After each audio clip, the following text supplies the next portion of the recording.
able to use the laboratory because other sections will be using this laboratory for their exam.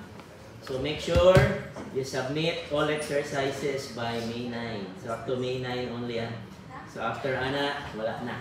See you next na ta. Sa programming 3 na ta. Programming 3. Wala po muna human programming. Ganyan pa na.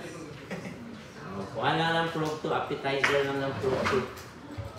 Ano lang yan? Akin na siya sa exam, sir. Ha? Akin na siya sa quiz. Yes. Okay. So for your quiz 1, next meeting, we have records. Okay, I will discuss or review first records. And then we're going to convert this to Python. Ayan. Okay, so as you can see, we have record students. So how do you create a record in Java? You just do this. Ayan, record. So in my record students, you will see parameters. Okay, we have this one. This is also a constructor. So you don't have to do a constructor. Hindi ka na maglagay niyan. Okay, you don't need to do this because we have this already. So similar lang yan siya sa paglagay ng constructor. And Java records will only allows you to use hash code, to string, equals, and then it will treat all of this as methods. Diba? ID, name. Ayan, as you can see, we have name. May open and close parentheses. Meaning, method daw yan siya. Even if we specify name as a variable. Same with course. Diba? Ayan, course. Okay? So, method daw siya. Ayan, that's what a record does to all the variables here. And then, it's an implement of what? It's our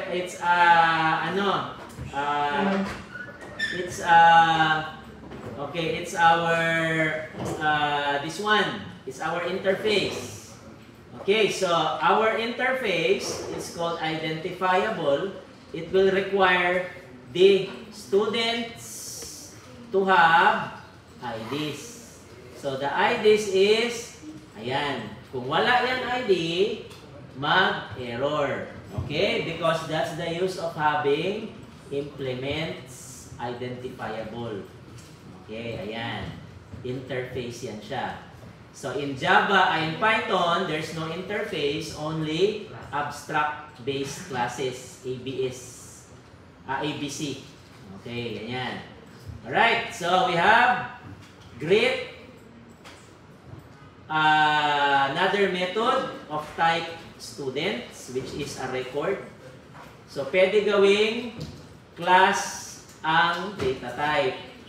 Okay? So pag nilagay ko dito student instead of data type na int, string, or double, this must return this. Ayan. Okay? So in this case, this is of type string, this is of type student. That's why we're going to return the same set of variables. So this is a new instance of student records. That's why we're assigning 111 sa ID, anonymous sa name, course is this one, and this one is this one. Ayan. Okay, and then lastly, our main. Our main will create instances and make use of the following methods that is built in sa record. Okay, so first let us start by creating okay, let's first create a constructor. Okay, first interface. Okay, interface muna. Yan. So, yan, let me open. Okay, let me create main.py. Okay.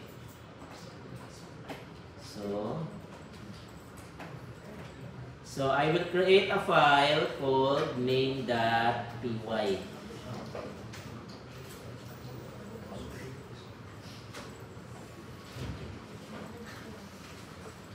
Ayan, this is our main.py. Okay. So first, let us create a interface. Yan, if you can still remember how to create an interface, last meeting, okay, we created an interface by first, okay, creating this one, ABC. Yan, or abstract-based classes. So this is a file, this is a class, dalawa. There are two classes in the ABC file. So where is the ABC file located? It's not in our parent directory. Yan, it is somewhere in the Python libraries. Okay, next we have the class ABC, identifiable, interface because ABC siya, parent, child, parent.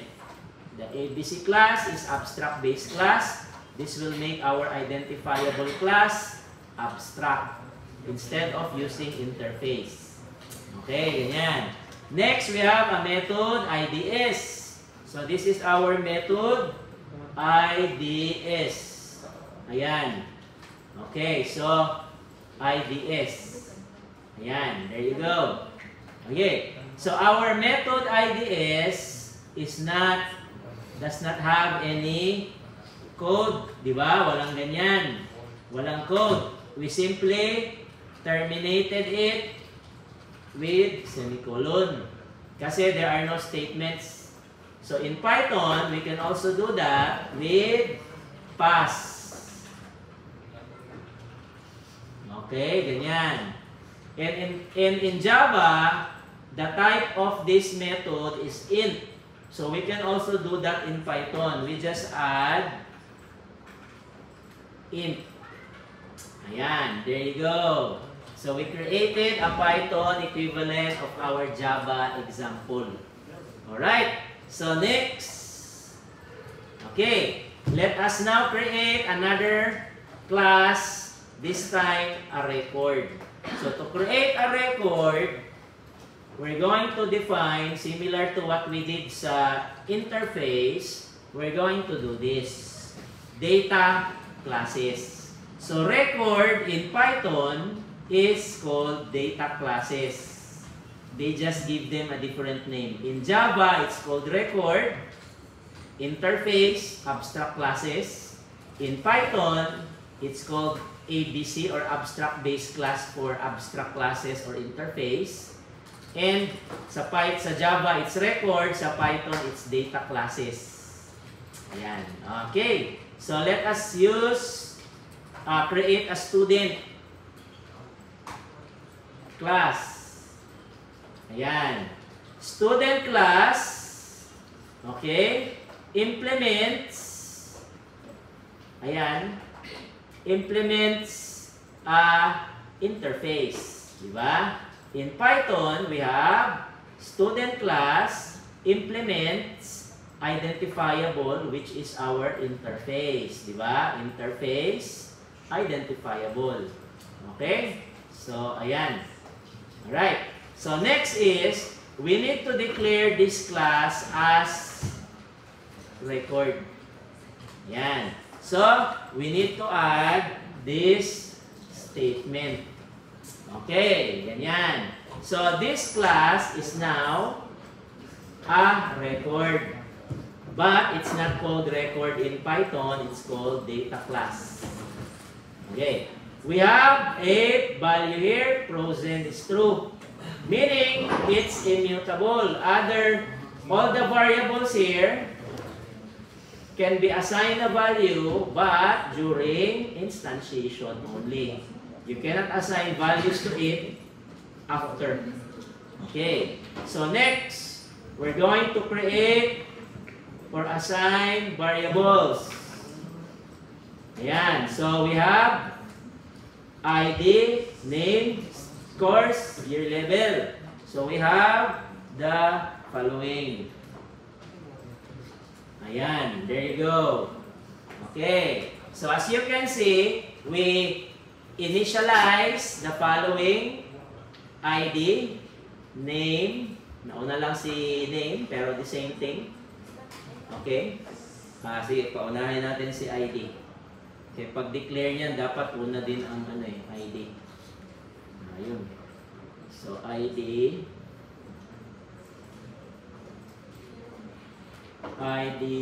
course, ID name course. So, ID name course year level. Okay. So, in this case, I change this to IDS because ID is a reserved word, as you can see. So, I change this to IDS. So, instead of ID. Ayan. Okay, we now have the following variables similar to records in Java. Okay. Next, we are going to create a method called greet. So, in Python, there will be, you don't need to create a constructor. Diba? This does not have a constructor. Okay? So, in this case, we don't have to do that in Python as well. So, let's create a greet method. So, this is the method greet. Okay, ayan. So, greet, data type, because we are returning a string. If you change this to integer, make sure the value you will return is also a number. Okay, di ba? Ganyan. But since we are returning, every time you call this, we're returning a string. Okay? So, it's a string. Ayan. Okay. So, similar to Java, we are returning a string. Sa greet, we return a string. String yan siya. Okay. Next, we have create anonymous. So, we have this as create anonymous. Create anonymous is a static method. Diba? So, in Python, you add at static method. Ayan. Students, you don't have to do this. Okay, no need to do this, student. Ayan, no need to do that. The type of this method is student. So, in this case, we don't have to do this. We automatically create an instance of this class and assigning values to the following variables. Diba? So, this will become assigned to name. Okay, name ito by the way. So, dapat mauna pala yung name. Okay, mauna yung name. So, name, ito ma-assign sa name. 0, ma-assign sa ID, course, and year level. Similar to what is happening sa Java. Okay? This one is assigned sa variables. Okay. Alright. Ayan. Okay, next we have IDS. The IDS method is of type integer. Okay, so that's it. We completed the Python equivalent of the example Java code. So this will return integer. That's why return ID, our ID is IDS. That's why this is IDS. Will return an integer. So pag string itong IDS, dapat this will also be a string. So we're returning a data type specific integer only. Ayan. Okay. Alright. So let's proceed sa main. Ito yung main natin. So for Python, the main is simply this one. Okay. We're calling the name. And I will copy all of this and convert this to Python. Okay, so this is Java. We're not going to run this because it cannot execute Java codes here. So I will remove this one. Ayan. Python does not need this. Wala nang new. Okay. This will now become print. Ayan. Print ito siya. Okay. So this is print.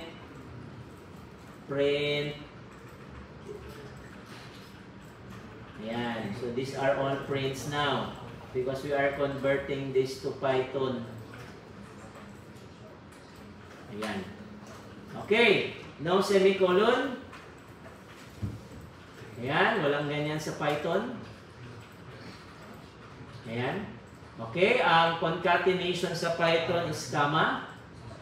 Ayan. This is comma.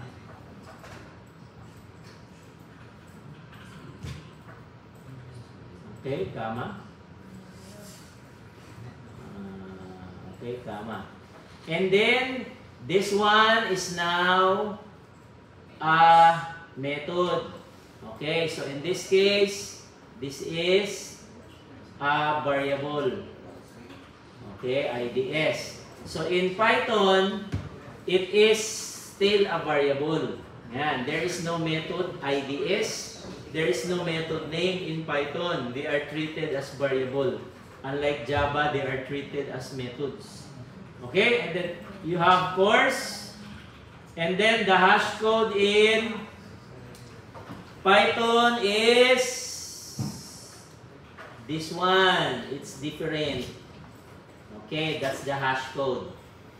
And then to string is this one. Okay, this is the string in Python. Ayan. Okay, what about equals? Equals is this in Python. Okay, klaro ha? So, greet, we have greet. Ayan, so i-call down niya ang greet. And then, create anonymous, it's this one. Assigning a value. Asa na?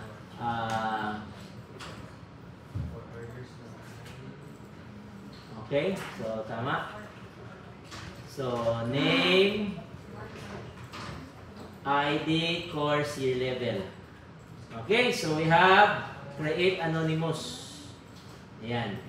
And then IDS. IDS. Ayan. Okay, we successfully converted everything to Python. The only thing left now is to run. Oops, teka ha. Colon, alintan. Colon. Okay, let's see. C. Student, sir. C.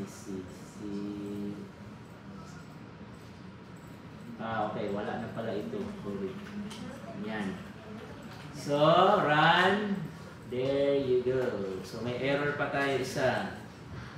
Okay. So, ang sabi dito is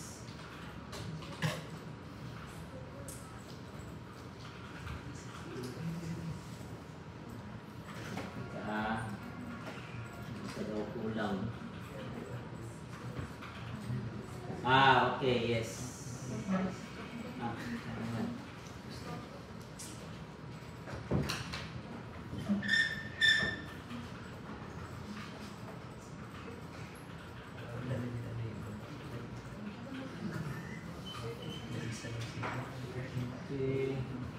Ayan, I forgot to mention adding an abstract method.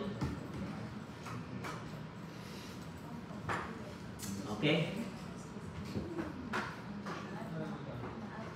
So this one is already present. So you have an ID S method and this cannot be IDS. Okay? Error. So, you have a variable IDS, you cannot have a method IDS.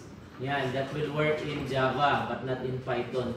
So, let's change this to IDSA. Okay, like this one, IDSA.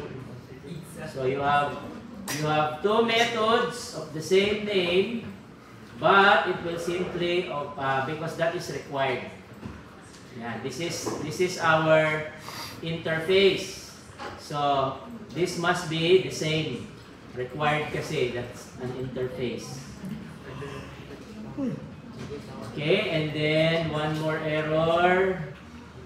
Student, walang S. So ang student class is just student, walang S. Okay. Ayan. So, napay isa ang name. So name, capital. So, ayan. Okay, meron pa isa name. Sa sensor. Students that create. Course. Name.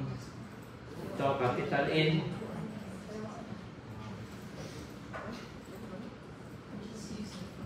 Okay, so naapa student. Sa C.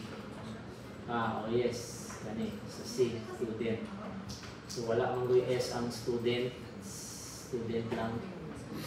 Yan, napay isa si IDSA. IDSA is the name of the method. Ayan. Okay, so this is the output. And in Java, it should be the same. Ayan. Okay, so we have name. Okay. Teka, nabalik. ID. Let me check again. ID. And then name. Name. Okay, baliktad. Nauna magod ang ID. So, dapat una lagi yung ID.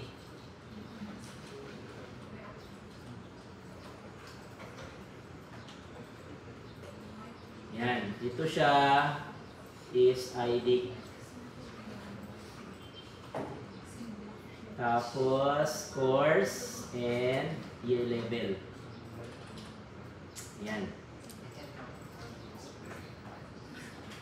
Okay, let's see again.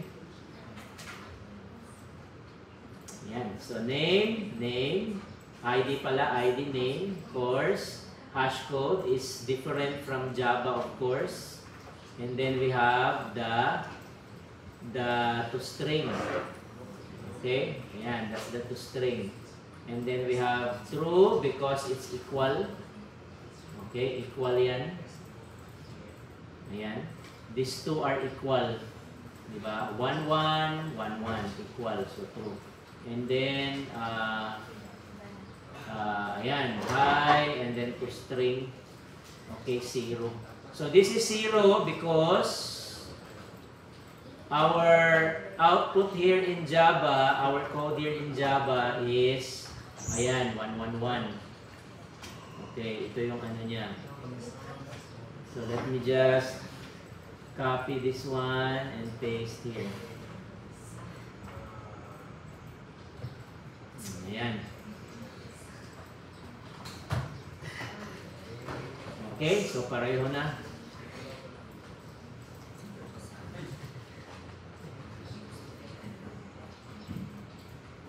Yan, 1, 1, 1, 1, 1, 1. Okay, pareho na. Sir, anong purpose na yung hash code, sir? This one are just simply random number. So if I run this again, it will generate another number. Lahi na po. Okay, hash code. Sa hash code, you will learn hashing or hash coding sa discrete math or data struct. Naka-data struct na ba mo? Wala lang. Sa next pa na. So this one is used for mga password generation. Kaya naman ko na siya key. So ang buhaton aning hash, inyuhang pangalan, kaniyo, i-hash manggod niya ni. So pag lahi ang hash, lahi po ang password, naman ko'y pass o key. So naka-create siya og key sa imuhang username and password.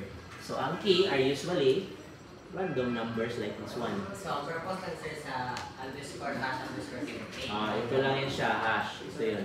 Ang to string sir. Ito yung to string niya. Ito, this one. To string. Okay. And then this is the hash.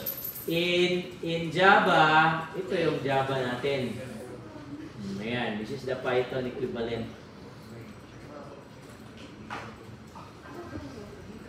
Ayan. Okay? So ito, ID, name, course, hash. Ito yung hash sa Java. To string, ito yung to string. Equals. Ayan, equals. Greet. Wala na, gigawa naman natin yung greet. So these are just methods that is not found. Wala dito yan sa student class. It's readily available. Ayan. Okay? Alright. Yes. So, coverage for quiz 1. Next meeting will be this one. Records. And then, abstract-based classes. Okay? And then, Drag and drop. find the convert Java to Python, Python to Java. Okay? Convert. I-type daw na siya, sir. Depende. Kung anong panahon ka nang dali mahuman in 1 hour. Dapat 1 hour lang naman kasi lapas na. Okay? So, dapat 1 hour lang mahuman na. Ayan. So, clarifications na pa before we, check exercise and attendance.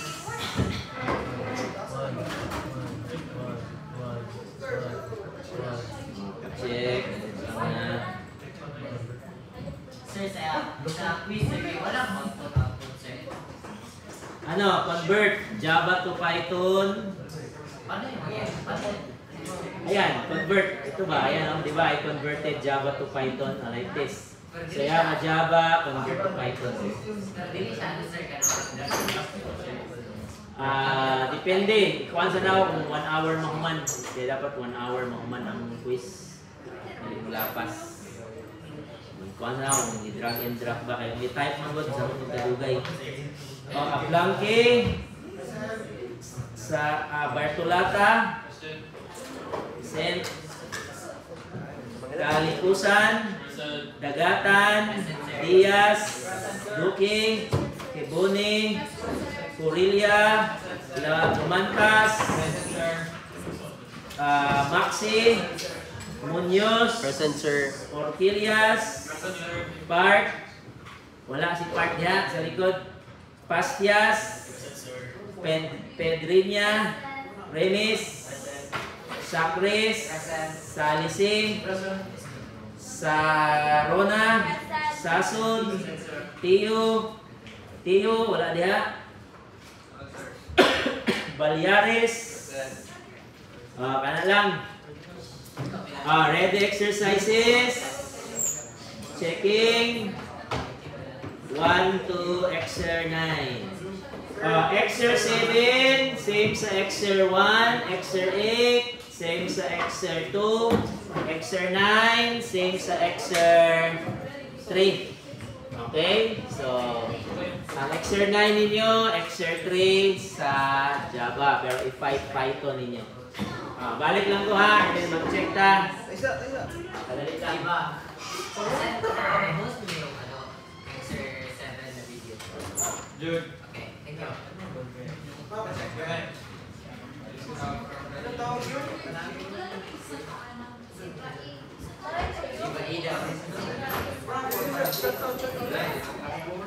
I shout out pre from 1A. And right now, I'm Nag-AI ba eh?